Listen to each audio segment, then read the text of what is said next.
Hello. Hello. Who's Rabbi Smith. oh, Mordechai, yeah.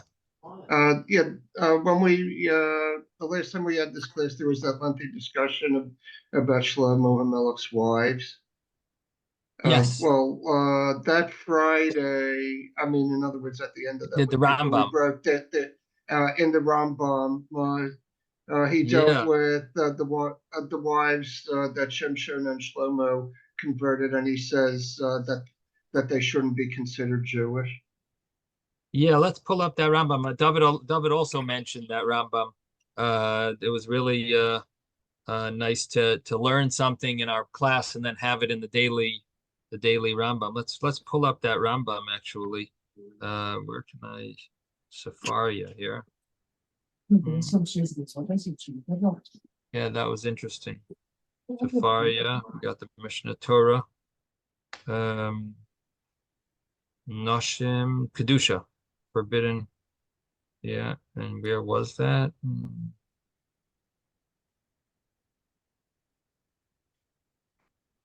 As a Parakeh Rambam. Yeah, I'm just trying to remember which chapter it was. It was at the end of the chapter, right? So it must have been like chapter three, four, 13. third chapter, 13. Yeah, well, yesterday was 22, and Yeah, so this it past must be Friday was not, let's see, 22, 21, 20. Yeah, so I think maybe it was maybe 13. 13. Yeah, it makes sense. Yeah, you're right. 13. All right, let's start with that. Okay, so thank you to Mordechai and to David. Both of them quoted for me the Rambam that we were discussing this question, which all the commentaries ask, all the commentaries deal with it, and that is that uh, were the wives of Shlomo, were they Jewish or not Jewish? And here the Rambam says in chapter 13 of the laws of prohibited relations, he says, don't think that Shimshon, who saved the Jewish people, and Shlomo, the king of Israel, that's called Yedid, the close friend, the cherished friend of Hashem, that they married women that were non-Jewish. Rather, the Soyed Hadavar, the mystical or the hidden fact is as follows. The mitzvah nechayna, the proper way is when a person becomes a convert, we check after them. Maybe they are converting for money or for position or because they're afraid. And that's why they're becoming Jewish. And if it's a man, we check maybe he has fallen in love with a Jewish woman. And if it's a woman, we check maybe she has a crush on a Jewish man. And if we don't find any cause, we tell them the weight of the yoke of the laws of the Torah and the pains that there are in fulfilling the Torah over the other nations that don't have to fulfill the Torah, in order that they decide to change their mind, and they'll change their interest from becoming Jewish. If they accept it and they still want to become Jewish, and we think that they're doing it out of love, we accept it. And he brings a verse from Rus. And then he says, therefore, Bezdin, the court, did not accept Gerim, converts, in the days of David and Solomon. Because during the days of David and Shlomo, during the days of David, maybe they converted because they were afraid. And in the days of Shlomo, they might have converted because of the greatness that he had, all the abundance that he had, all the goodness that he had. Maybe that the Jewish people had. Maybe that's why they returned to became Jewish, because anyone who comes from the idol worshiping nations, and they choose to become Jewish because of something that's from the Havlei Ha'olam, that's uh, vanities of this material world. So when they choose to become Jewish for those purposes, they are not from the Gerei Hatzedek. They're not from the righteous converts. And nevertheless, many people did convert in the days of King David and King Solomon, not in front of the main courts, but in front of Hedyotos. They converted with like lay people courts. And the Bezdin Hagadol, the head Bezdin, suspected them. They didn't consider them non-Jewish after they went to mikvah, but they didn't bring them close until they saw what would happen afterwards. And since Shloimeh was Megayer women and married them, and Shimshon was Megayer, converted women and married them, and it's known that they only became Jewish because of some ulterior motive, and they weren't converted with the Bezdin, so the Pasuk considers them that they were non-Jews and that they still were part of in the prohibition of marrying. And also the end shows on the beginning that they worshipped idols and they built bamos, altars, and they brought sacrifices on them. And the Torah considers it, the prophet, the verse considers it as if Shloimeh HaMelech built them, as it says in the verse in chapter 11 of Kings, which is what we're almost finished with. It says, "Az yivne Shloimeh bama." Shloimeh then built a bama, even though he himself didn't build it, but it's because his wives built it. Now, I must tell you that Rambam does leave it a little vague. So were they Jewish or weren't they? He starts off saying that they don't think that they would marry non-Jews. They definitely converted. And Shimshon and Shloimeh, it's called the Yedid Hashem, is called the person who Hashem loves, close friend of Hashem. Don't think that they married non-Jews, but they converted. But the Bezdin didn't convert these people because Bezdin, the court, the real court, the main court didn't convert them. But you don't need the main court to convert someone. Even a regular court can convert them. And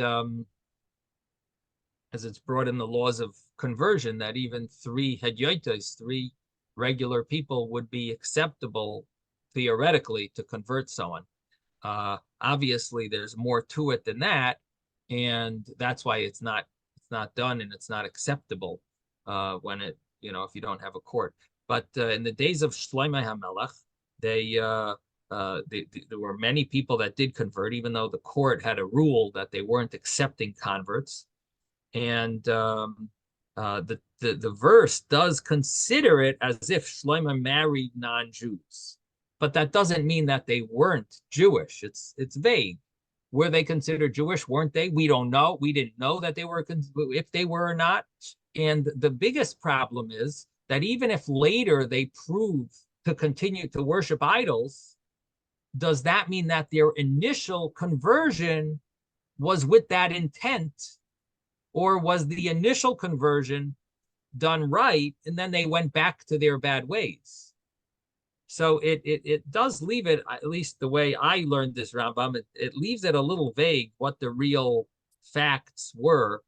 Definitely the Torah considers it as if they were non-Jews, because it does say that Shloimeh married these strange, these women from other nations, but that's the way it's considered. But were they, what is the actual fact? So anyway, those are the words of the Rambam. And obviously scholars have been delving into these words for hours, days, weeks, months, and years, trying to, understand what the Rambam's view is and what the other commentaries' views are. But there are different opinions among the commentaries as to how we consider these wives of Shloimeh. And obviously it's simpler to say that they were Jewish than to say they weren't, because it does, as we saw in the Rambam, it's surprising that Shloimeh would be considered the Yedid Hashem, the close friend of Hashem, and he would have married non-Jewish women. So that just brings us back to that, just touches on that issue. And now we're going to let's try to just come back to where we left off. We were dealing with the final issue that Shlomo HaMelech had, which was sort of like a rebellion, but it wasn't exactly a rebellion because Yeravam did not claim to be king at this point. It was more of a act of chutzpah. He was very rude to the king. In what way? Well, he criticized Shlomo's actions and he rebuked him, and he rebuked him publicly. So the Gemara says, interestingly enough, why did Yeravam merit to be king? What caused him to merit the kingdom? It was because of his rebuke that he rebuked Shlomo. No one else had the guts to rebuke Shlomo, but Yeravam rebuked Shlomo. And why did Yeravam, why was Yeravam punished? Because he rebuked him publicly. So the rebuke was good, but he did it publicly, so that was bad. And the Gemara goes through a few. There's a lengthy Gemara in Tractate Sanhedrin, all about this whole story that we're reading here in the Book of Kings. It's discussed there. A lot of commentaries as well on the Gemara, and the Gemara does talk about what exactly what was the rebuke, and it goes through a very interesting. Maybe we'll actually bring that Gemara later as we study the story here in the original story in the book of in the prophets. Yes, David. I'm sorry. The prophet Achia Shiloni. This is the person who's considered the mentor and the teacher of the Baal Shem Tov. Right. He had a very long life, Achia Shiloni, and he was one of those that lived hundreds of years. He was there at the time of Moses, even Moses's father Amram, and he lived all the way through the days of Yoshua and all the Shoftim, and he's here now. That he inaugurates, or he hires, anoints Yeravam to be king, and as a punishment to Shlomo, he's going to be the king after Shlomo dies, and he's going to take away 10 of the tribes. So Yeravam is from the tribe of Ephraim. And Yeravam is this third individual that harasses Shlomo HaMelech. But the understanding is that Yeravam was a great scholar, and he was even hired by Shlomo HaMelech to take taxes. And what was going on at that time was that the blessings that God blessed Shlomo HaMelech with were diminishing. Why were they diminishing? Because Shlomo HaMelech was considered sinning. Exactly the sin, we the way we've read it is that he had these wives that were not full-fledged Jewish, or they were worshiping idols, and they were bringing sacrifices. The Torah considers it as if he was bringing those sacrifices, he was worshiping idols, and ultimately, Shlomo is going to lose. He's losing a lot of these blessings, these extra blessings that he has. So the wealth that he has is slowly, is diminishing, he was getting these huge gifts from Hiram and gold, and it seems like they're not coming because now he's taxing the people to the extent that we're going to see in the next chapter that Shlomo HaMelech was considered that he taxed the people too much, and the people wanted respite from these taxes, and part of the taxing. It seems that it had to do with his luxurious lifestyle, but it also seems to it's also connected to the fact that he was paying for the daughter of Pharaoh, his wife, the daughter of Pharaoh, all of her servants, and she was causing there to be huge overhead that was all getting paid for by the people. So Yeravam was hired to collect the taxes of Ephraim and Manasseh, the two brothers, the two tribes. Ephraim and Manasseh, they were the two close brothers, the children of Joseph. And those two tribes, Yeravam was in charge of taking the taxes. He obviously was a very talented man, in addition to being a great scholar, and Shlomo was impressed with him.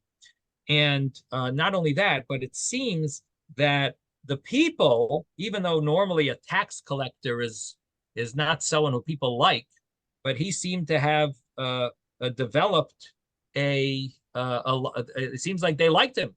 They even wanted him to be their king.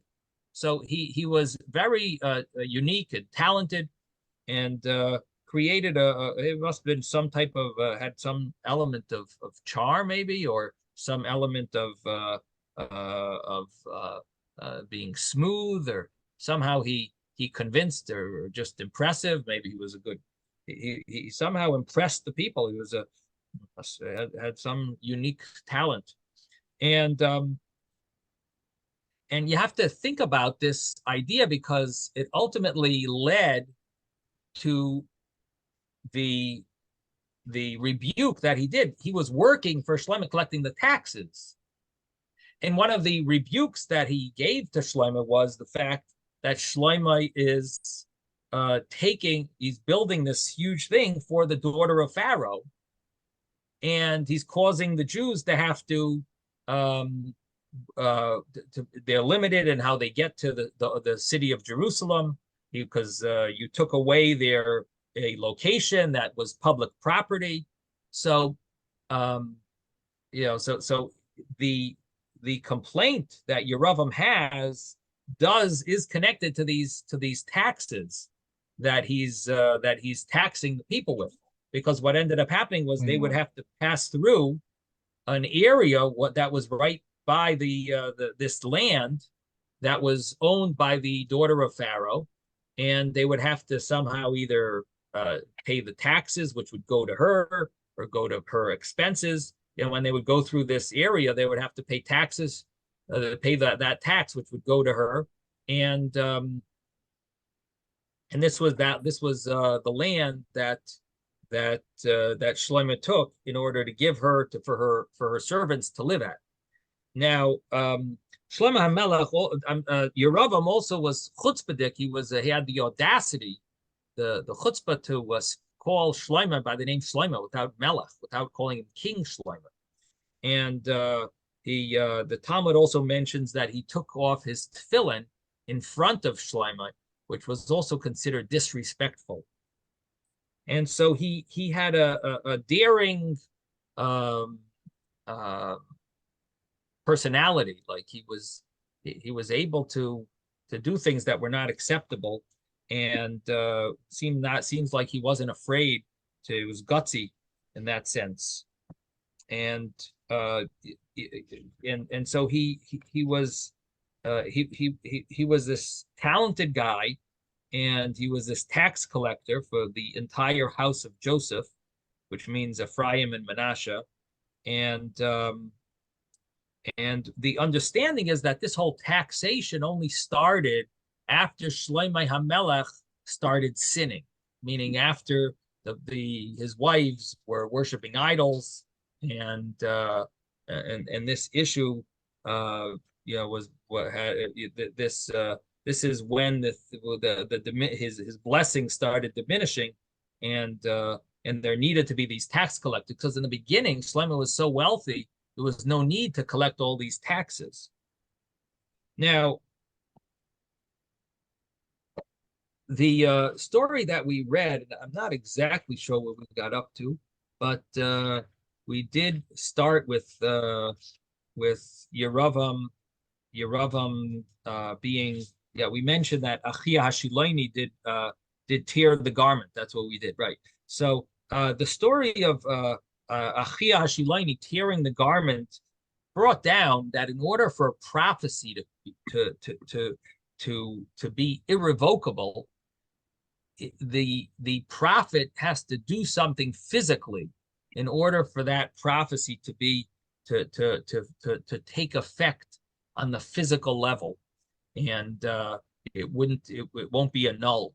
And so Achia tore this garment into these either 12 pieces or 12 tiers, and symbolizing that Yeravam is going to be in charge of the 10 tribes, and they'll take over the northern kingdom, and the son of Shlomo, Rechavam, he's going to be taking over just his tribe and the tribe of Benjamin, and that will be his part of the garment. It is brought down that this was considered the saddest time in the, well, I mean, it didn't happen yet. He's just symbolizing it. It didn't actually break apart. But keep in mind that this, when Yeshaya talks about the exile of the 10 tribes, he says it's similar to the day that the 10 tribes were separated from the other 2 tribes, when this disunity happened amongst the Jewish tribes in the days of Rechavam, which we're soon gonna see the next king after Shlomo's son Rechavam. That day was considered a very tragic day. This separation between the 2 kingdoms, the northern kingdom and the southern kingdom, and so the story is that Achia tore this garment into these pieces, and he basically told Yeravam that you are going to be king, and you will have these 10 tribes, but don't think that King David is totally out of the picture. Don't think that the kingdom, the dynasty of King David is gone. It's not totally gone. And this is where Yeravam couldn't really handle this. The prophet Achia Hashiloni, he told him that for the sake of my servant David and the sake of Jerusalem, the city which I have chosen, of all the tribes of Israel, one tribe will remain with David's dynasty. And he said, but I shall not take away any of the kingdom from his own hand. For I shall set him as a ruler all the days of his life, for the sake of my servant David, whom I chose, who observed my commandments and my decrees. Rather, I shall take away the kingdom from the hand of his son, and I shall give it to you, the 10 tribes, and to his son I shall give 1 tribe, so that there may remain a dominion for the house of David for all the days before me in Jerusalem, the city which I have chosen by myself to place my name there. But you I shall take, and you shall reign over all that you desire, and you will be king over Israel. The verse that I wanted to bring, let me just stop here. The verse that I wanted to bring really is a few more verses, but I see there's so much to talk about here. So the verses here, we're in chapter 11. We just did verses 34, 35, 36, and 37. So we're in chapter 11 of the book of Kings, Kings 1. And we're basically talking about this prophecy that Achia Hashiloni is prophesizing that Shlomo HaMelech is now king, but he's not doing things that Hashem is happy with, and therefore he is going to lose the kingdom, not in his days, but in his son's days, and 10 tribes will end up going to this person, Yeravam, who's standing right there with Achia Hashiloni. Now, in verse 33, it says, they have forsaken me and bowed down to Ashtaroth. If you look back at verse 33, it's interesting that it uses the plural. They have forsaken me.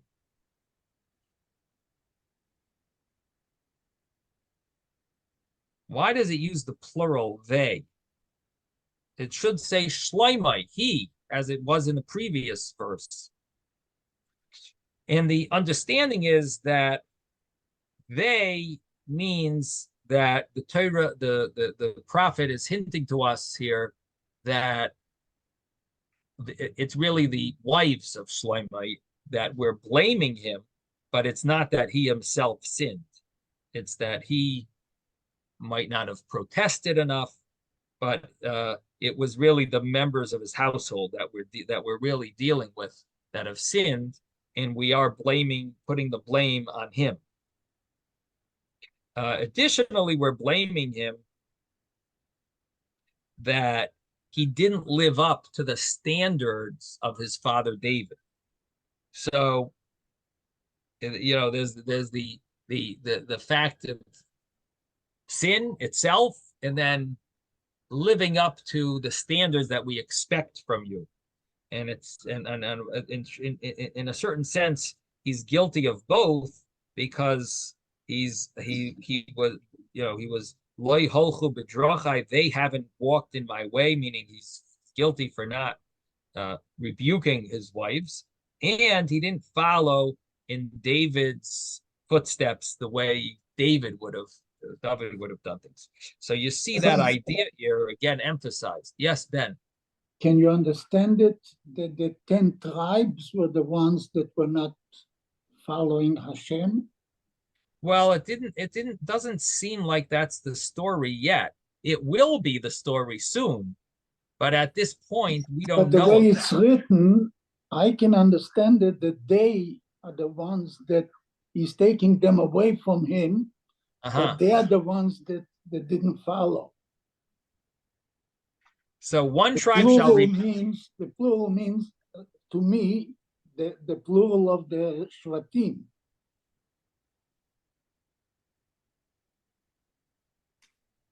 Yeah, it doesn't seem like it would work that way, because it ends off as did David his father. He wasn't controlling them correctly. That's why they are taken away from him. But they were not taking away from his father. His father was controlling them the right way. Yeah, I don't think you could fit it into the words, but maybe I'm wrong. Okay. I don't see it. I don't see how you can. You have to look at the words, see if you could fit it in. Okay. I don't really think it would fit in the words, but so we just read here about the to his son I will give one tribe. We spoke last time about which tribe that is. Why does it say one? It should really say two. It's Benjamin and Judah, but it could be that it's not mentioning Judah, because that's obvious, so it's only mentioning Benjamin. And then it mentioned, then it says that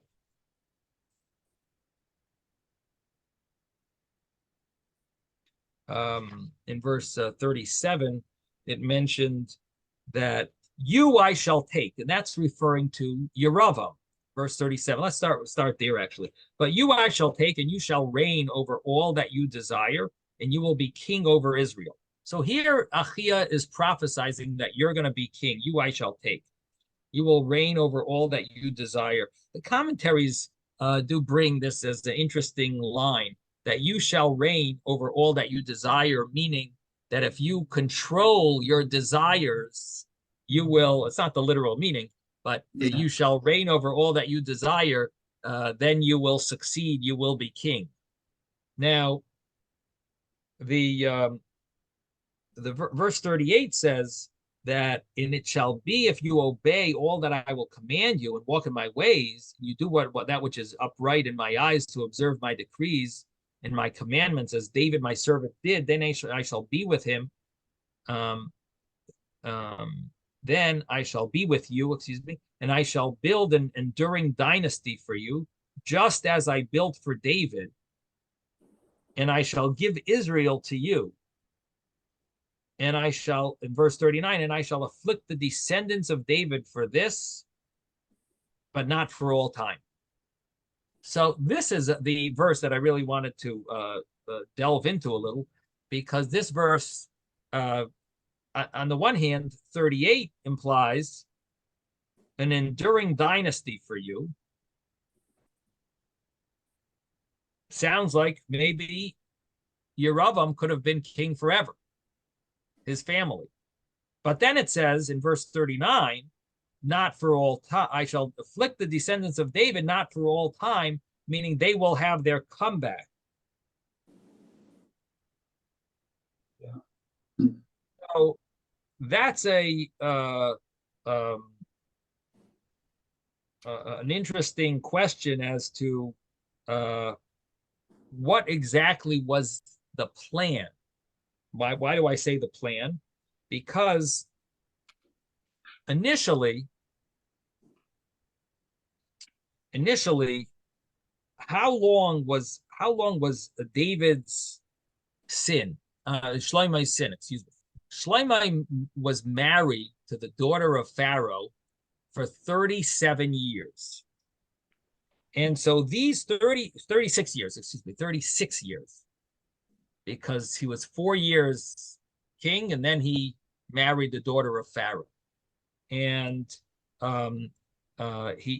because he married her for 36 years, it was decreed that after 36 years, Shlomo's descendants will get the kingdom back. And that would have been in the 16th year of King Asa. And it didn't end up happening that way, because in the days of Asa, he paid money, paid a bribery to the king of Aram, and he didn't rely on Hashem for help, so he got punished. And we'll see that later on in this book. So the understanding is that at this point, the goal was 37 years, so to speak, of this punishment. Kingdom will be, a large portion of it will be given over to someone else. Now, there is a disagreement between the Rambam and the Ravid as to the meaning of these verses. In other words, the Rambam says that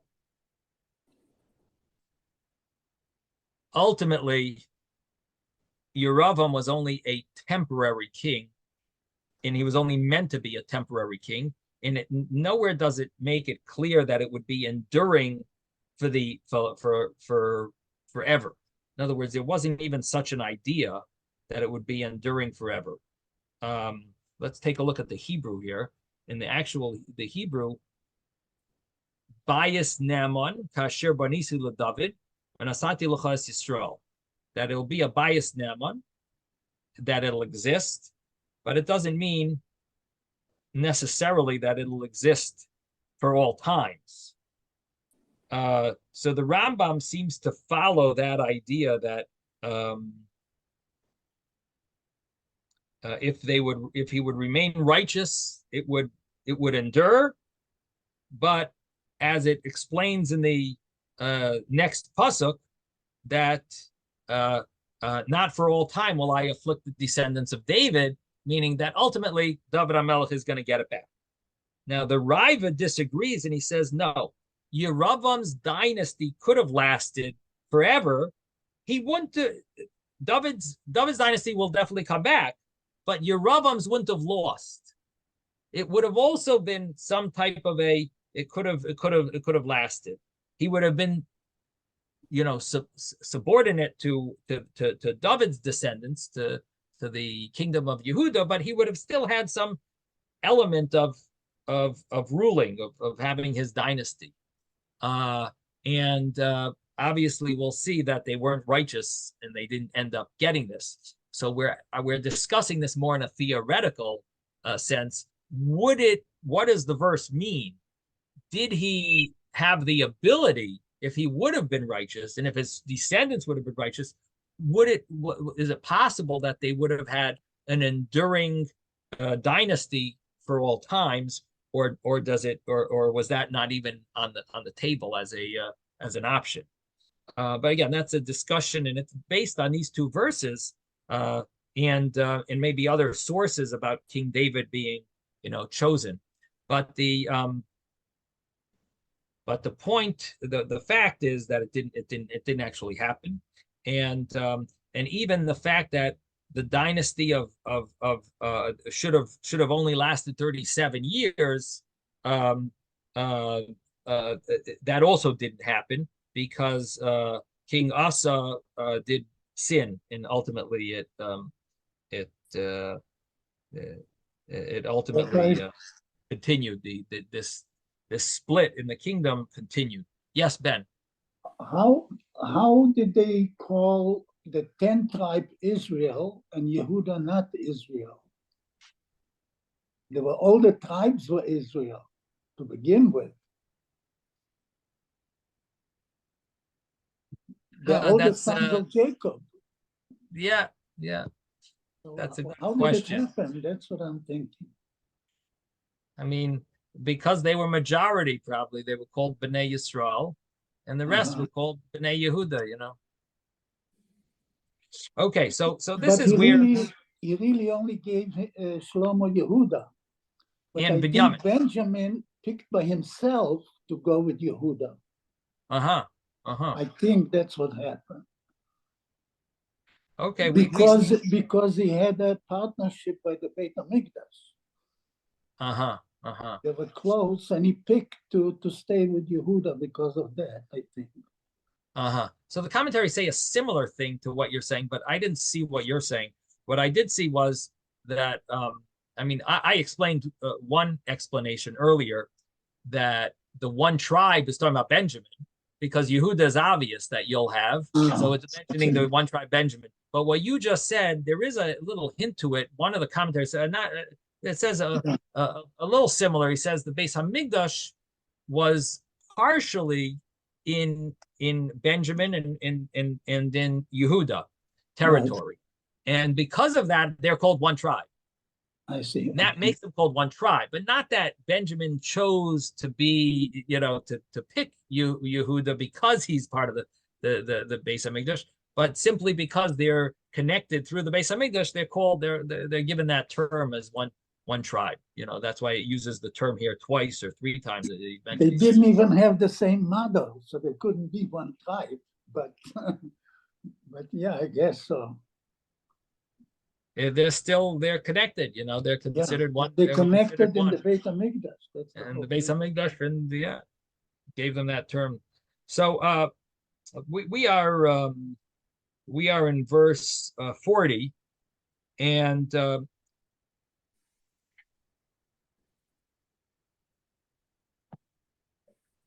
verse 40 says, Shlomo sought to put Yeravam to death, so Yeravam arose and ran away to Egypt, to Shishak,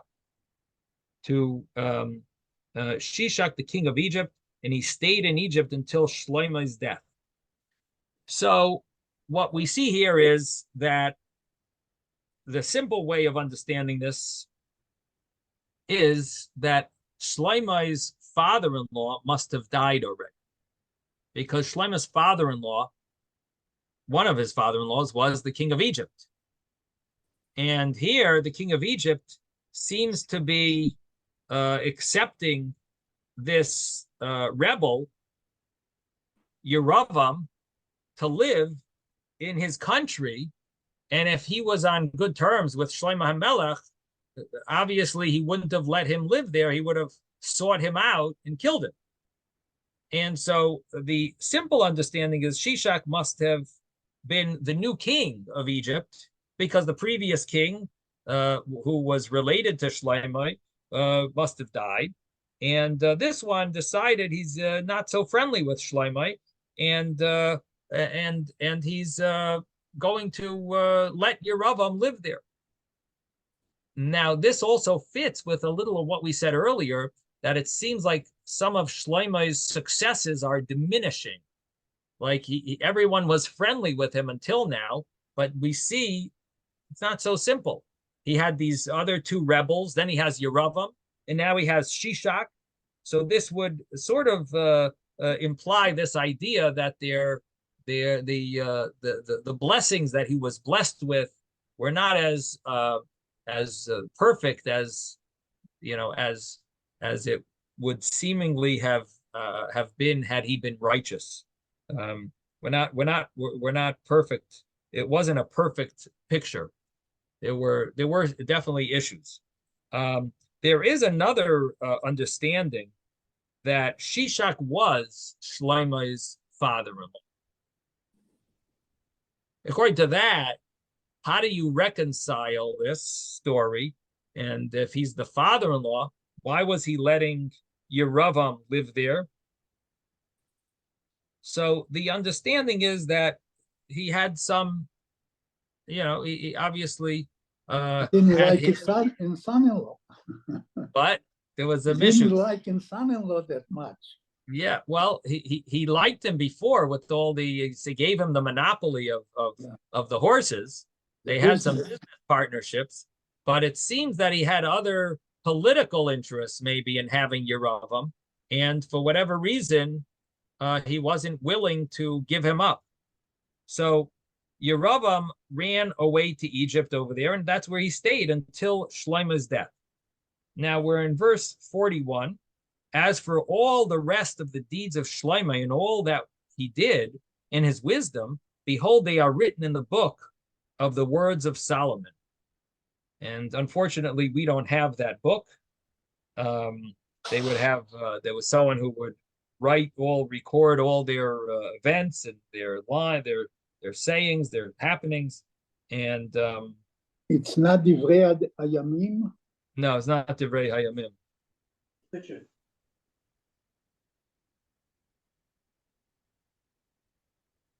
And so they were all written in that book. The duration, verse 42, the duration of Solomon's reign in Jerusalem over all Israel was 40 years. So this was a little different than David HaMelech, who was 7 years in Hebron and 33 years over the entire Israel. But Shlomo was 40 years over Israel. So he died very young. Very little opposition. Yep. Yes, he definitely passed away at a young age. And the story of it says 43, the Shlomo lay with his forefathers and was buried in the city of David, his father. His son Rehoboam reigned in his place. So that ends chapter 11. Yes, Nina. Yes. When you said, I remember you said that we have from Shlomo HaMelech a whole book that was canonized. He wrote the Shir HaShirim, did not? Yes, we do have some of his books, but this specific book is not here. So we do have Koheles, Shir HaShirim, and Mishlei. Oh, yes. Thank you. Yeah. Thank you. I should mention that the Barbanel is the source of this understanding that I was mentioning, that his blessings were diminished because of his sin, and or the blame, for not rebuking these and for marrying so many women and so on, and he lost these the blessings that he lost to some extent, at least the blessings that he was blessed with. Yes, Mordechai. It is with Shishak. Is it also possible that he took in Europa because he didn't have like all the information about what was going on between him and Shlomo, similar to when Moshe showed up in Midian. Yisro was supposed to have put him in prison because he didn't have all the information as to what was going on between Moshe and Paro. Yeah, I mean, I would think that they had many emissaries, going back and forth. They had that horse business going on. So I would think they were more in contact. But yeah, if it was actually his father-in-law, you know, and I guess the question is, to what extent did Shlomo feel threatened by Yeravam as well? Yeravam embarrassed him and um, rebelled, but did Shlomo feel threatened? Maybe he didn't feel so threatened, so maybe he didn't feel he was running to punish him. Yeah, I'm sure there's you could think of many different understandings of how this worked out, but obviously the simple thing is that Shlomo HaMelech wasn't friendly with Shishak, so there was nothing to talk about. Rabbi? Yes. I just wanted to say something that occurred to me before during the discussion of Yehuda and Benjamin. It seems like always Benjamin was with Yehuda.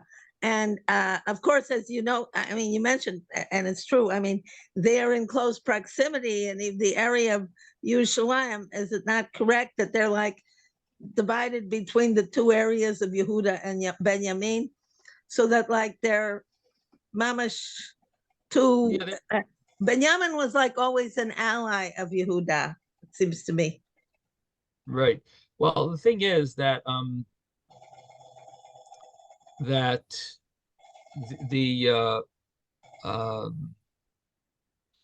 there's a story in the book of Shoftim of Pilegesh Begiva, and that story was where Binyamin did this terrible thing, and everyone was the tribe of Binyamin. Tribe of Binyamin. So you can't say that they were always together, Yehuda and Binyamin. Yehuda fought Benjamin together with all the other tribes, and Benjamin almost became extinct. And it was like a miracle that they came back into being a tribe after that story. So they weren't always, hand in hand. But you're right that a lot of the history, they're together because they were exiled together. They were living together. They had all the same kings all over the years. So Yehuda and Binyamin were always together, just practically. Just ended up that way because they're being put together, positioned together with the southern kingdom. It ended up that that for generations that's the way it's been. Many generations. And of course, the exile that we're in today is Benjamin and Judah. These are the two tribes that we're with. The 10 tribes are lost. The lost 10 tribes. So we're all together, But it all started because the split of Yeravam from Rechavam is the source of this split, and it all happened because of Shlomo's sin, which caused the tax collection, caused ultimately Yeravam to rebel, and caused the kingdom to be divided. Okay, now we're in chapter 12. Yes. Can I just add something? I think it started a long time before that. It started in Egypt. When the brothers came to Egypt, Judah is the one that promised to take care of Benjamin, to protect Benjamin and bring him back home. So he was always the big brother to Benjamin. So probably started from there, and Benjamin appreciated it and always remembered it. That's a good point. An interesting point. Very nice, Ben. Okay, yeah. Now, what is interesting actually is if you think about the situation where they were situated, the dwelling of the tribes, where was Shimon? I don't know. The tribe of Shimon seemingly was in the with the in the tribe of Judah was the tribe of Shimon, and if so, seemingly Shimon was not under the rulership of Jeroboam. Yehuda and Benjamin. So this is a question that I've been bothered with. I have to look into it. But this is because we are told that in the tribe of Judah, that's where Shimon is like hidden. But how is it possible that Shimon was under the jurisdiction of the northern kingdom if he's all the way south? He's the most south of all the tribes. So I'm not really sure how that worked out. But hopefully we'll get a answer to that question. Just a little homework if anyone wants to look into that. How Shimon exactly was under the jurisdiction of Yeravam if his location was really all the way south. But anyway, we'll have to come up with an answer as we study this division, which is in this chapter 12. So the chapter 12 begins. Rechavam went to Shechem, for all Israel had come to Shechem to make him king. And this entire concept is very surprising. What exactly were they doing in Shechem? Yeah. We know the Beis Hamikdash is in Yerushalayim. Yes. And there should not even be a ceremony making Rechavam king, because there's no question. Who is the other candidate? Only if someone is claiming to be is another, if he has another a competition, if there's someone else trying to take the kingdom, that's when coronation is necessary. But why did he need to be coronated as king, and why is it being done in Shechem? Because Jerusalem was in the tribe of Yehuda and Benjamin. Okay. Nothing. Now let's keep in mind one thing before I answer what you said, Ben, or this might answer what you're saying, actually. No one really knows about this whole story, at least until now. Until chapter 12, that story was somewhat hidden. Achia told Yeravam about he's going to be king, but it was kept quiet. So people were not aware of that, for years. Almost like with Shaul HaMelech. During Saul's reign, we know that David HaMelech was anointed by Shmuel, but it was kept quiet. Yeah. It wasn't revealed. He wasn't king yet. To the extent that David HaMelech wanted to kill the wife of Naval, Abigail's husband, and Abigail told David HaMelech, "You're not king yet. Don't kill him." Shmuel, and she was a prophetess, and he says, "You're not king yet. You can't. You don't have the right to do that." And she rebuked him, and he was like awakened to that realization. You're right. It's not he's not really king. So the same thing. That idea seems to be the same idea of chapter 11 here of Book of Kings, is where Yeravam is told by Achia, "You're going to be king," but it didn't really go into effect yet.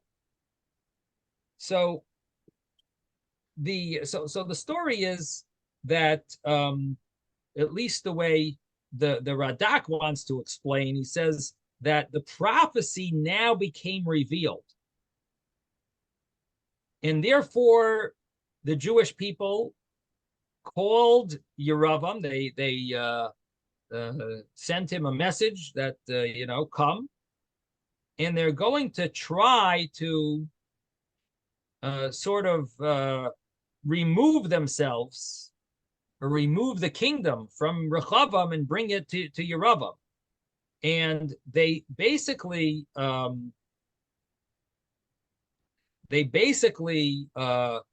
Rechavam to come to Shem and somehow convinced him that this is where we would like to arrange this ceremony, because Yeravam didn't want to go to. They wanted it to be like on their turf, and the people of Ephraim at least. And Shem was in the place of Ephraim.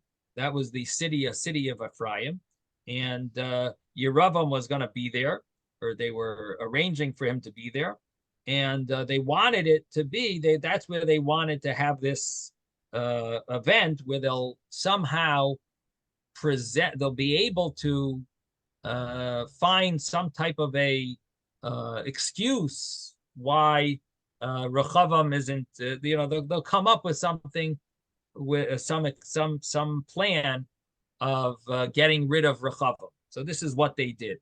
So it says when Rechavam went to Shechem, for all Israel had come to Shechem to make him king. When Yeravam the son of Nevat heard this while he was still in Egypt, where he had fled from before King Solomon, and Yeravam had settled in Egypt, for the people sent for him and summoned him. And Yeravam came, along with all of the congregation of Israel. They spoke to Rechavam, saying, "Your father made our yoke of taxation difficult.